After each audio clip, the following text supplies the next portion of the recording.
guys? Welcome to another video, Purple Political Talk here. And in today's video, we're going to be talking about how the Republicans claiming fraud in this election, how this big scheme they're trying to put up or put down the Democrats' victory, at least at the presidential level. How could all of this have an impact on U.S. politics? And what are truly the impacts when it pertains to, generally speaking, how democracy is perceived in the U.S. and how within all of this tied in might be a Nancy Pelosi presidency if all of these legal troubles for both the Democrats or the Republicans are not solved come January 20th, 2020. But before we get started, please remember to like, subscribe, and turn on post notifications to be up to date with our latest content. So let's get started. You know, at this point in time, when we take a look at the election results, I mean, it becomes pretty abundantly clear. Joe Biden is the projected winner. He is the president-elect Joe Biden. Now, the question is, we have the Republicans going into a lot of these places, claiming voter fraud, which, again, it could be true. It could be happening. And, you know, that's why the courts are there. Courts are there to protect the rights of the election. If the court sees that there's enough evidence for the Republicans to make these voter fraud claims, there is enough evidence for them to take down the results in a way. The lack of transparency, whatever the Republicans are currently claiming, those things, I mean, the courts are going to be analyzing that. And generally speaking, for the Republicans, there is a chance they might be able to push back the certification of results, which we have been seeing over the last couple of weeks. Some states it's being resolved, in others it's not being resolved as easily. And we're seeing the Republicans hold back. Keep in mind, it's almost been 20 days after the election. 20 days. Yet we still have not seen President Trump concede. And this is with a lingering pressure from a lot of Republicans in the House, in the Senate, in leadership at the party, National Party. A lot of Republicans have started to kind of go back a little bit. And of course, a lot of them who have a lot to lose, in this case, people who are running for re-election pretty soon, in this case, and I think that's something to be interesting. Now, I think generally speaking, should the president concede? I mean, he should. I mean, it becomes with the data that we have. If we take a look at the data we have now, he's behind with 99% in Arizona. He's behind by 0.3. In Georgia, he's behind by 0.2. Pennsylvania 1.2. Wisconsin by 0.6. You know, this race just ended up being a lot closer than a lot of people thought. And it was a race that it really wasn't as decided by a big margin. Electorally, looking at the electoral votes, it was a landslide, or it depends how you look at it. Because in 2016, Donald Trump called his 306-232 victory a landslide, which again, it's arguable, but it was a pretty decent electoral college win. However, taking a look at the popular vote count in these individual smaller swing states that really swung the election, the difference is not that much.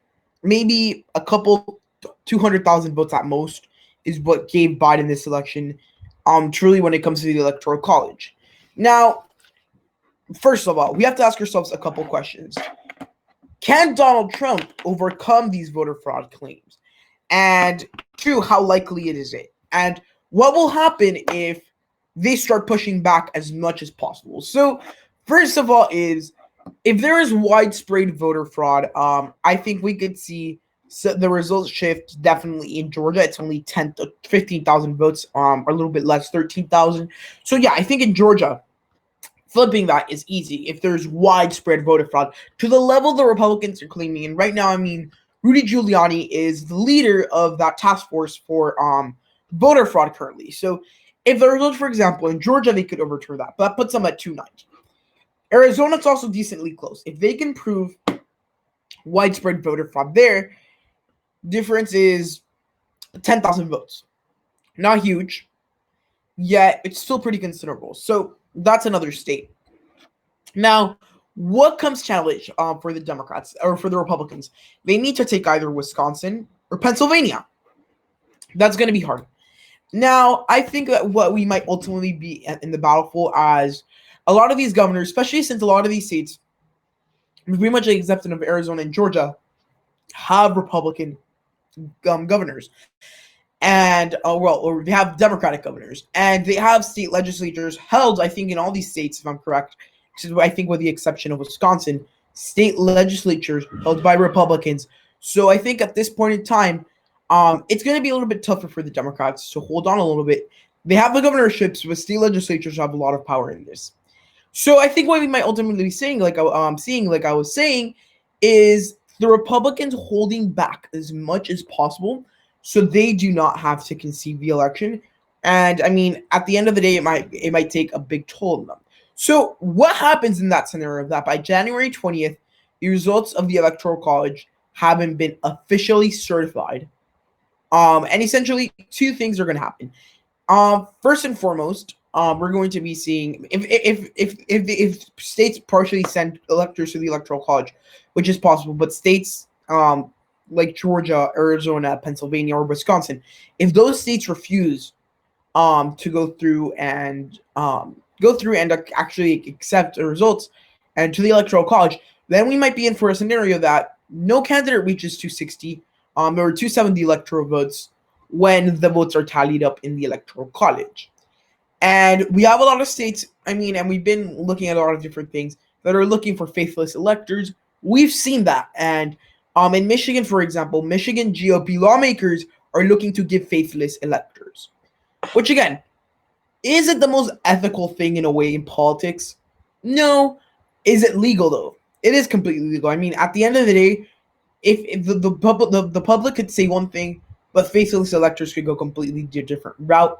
We saw that in 2016, where in a lot of states, like Washington, for example, we saw a lot of those voters, electors slide off. So in that scenario, then the election would go to the House, which the House, comparing who has a majority caucus in each state, it's close. However, I think the Republicans have more. And remember, I think if the election ends up going to the House, we might be actually seeing a scenario where Trump might be elected president. If it comes to a point where they can't agree and there's deadlock in the House choosing, because again, they have to compromise. And the Senate choosing the vice president, Nancy Pelosi, come January 20th, might be sworn in as acting president of the United States. Constitutionally, that's what happened, as the Speaker of the House of Representatives is third in line to the presidency. And if we take a look at it, the president and the vice president, or second in line essentially, are not there anymore. So then Nancy Pelosi would step in as the Speaker of the House and be the president for acting until the whole problem is resolved, until there is some consensus. And at the end of the day, is that going to be something that's going to be very beneficial to the American democracy? Probably not. And I think it would lead to a lot of chaos. First of all, because protest riots, and considering over the last couple of months how problems have been solved and the amount of violence that there is on American streets based on political movements and protests of those sorts, I would say the impact would be large. And again, Nancy Pelosi is not the most popular person in politics, not only by the side that opposes her, but her own side as well. In the House, where she is the leader for the Democrats, she's not that liked. And I think it's going to become more of a challenge because, again, she would be the presumptive Speaker of the House, because we still have a lot of House races outlying that are extremely close. And for the Republicans, they made very, very good movements. If they could convince some conservative Democrats to vote for the Republican Speaker, which is probably not going to happen, if they can do that, they could actually have a Republican Speaker with a Democratic-controlled House. That would be insane, because the House margins right now are just so ridiculously tiny that we're seeing pretty much a race that might come down to 10 votes difference, which is pretty close in the House of Representatives. One of the closest majorities we've seen in a very long time. So that's going to be something that's going to be very interesting. And if Donald Trump doesn't concede soon, we're probably going to have to see a lot of force used. And if Biden, if this isn't all resolved by January 20th, 2021, Nancy Pelosi will be sworn in as president. Let's put that into perspective. And again, she's not the most popular of people. But again, it's something that we must take into consideration. And constitutionally, that is what is going to happen if this whole election debacle isn't resolved. Now, I'm going to be making a video of specifically what the Republicans are arguing. What are their main points? Because if you listen to them, I mean, I think they should at least have a chance to be heard. Again, if we currently have to understand something else, is that the mainstream media, I mean, the big players in the news, they're trying to flush this story out. And I mean, they have the power to do that. And I think as American citizens, I think it should be up to us to decide. And if we're not able to properly hear the evidence clearly, I think we won't be able to make those things. But again, democracy is democracy. Whoever won the election won. And at the end of the day, whoever lost has to accept it. I mean, at this point in time, the Republicans are not accepting the results. I personally do not think, and this is just me, so don't quote me on this. I think the Republicans aren't crazy enough to start claiming voter fraud when there was absolutely nothing going on. And again, just putting things in perspective, 20 million votes more than last election, highest turnout election, at least like in raw votes in American history. All those things, you know, it's a little hard to perceive. And at the end of the day, it's really going to come down to what the courts decide. Courts will be deciding this election. The Republicans have somewhat of a benefit in the court, but there's conservative judges and there's liberal judges. So all that will go. And again, it would go down to the court. But that's pretty much it for this video. And just want you guys to be aware, there is effects if the election isn't decided officially and legally. And at the end of the day, Nancy Pelosi might end up becoming president.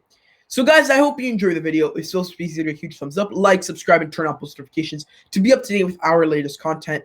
I will be doing more live streams and more interesting videos talking about this election, 2022 and the 2024 elections coming up soon.